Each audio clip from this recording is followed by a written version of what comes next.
మా అంకులు విజయవాడలో ఉంటారు. అండ్ ఇక్కడ కొంతమంది అంకుల్ నాన్నగారు బాగా క్లోజు.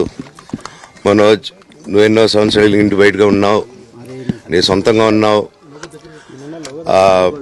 మీ నాన్నగారు అమ్మగారు ఒకరే ఉన్నారు.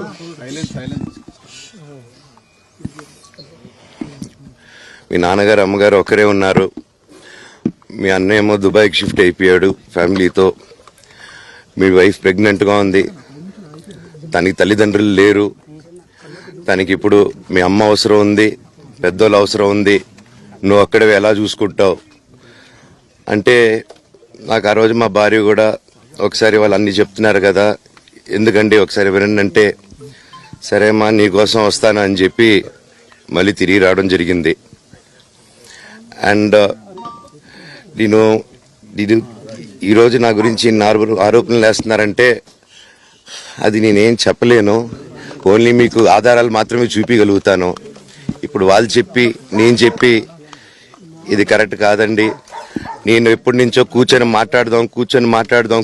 మాట్లాడదాం అంటున్నాను.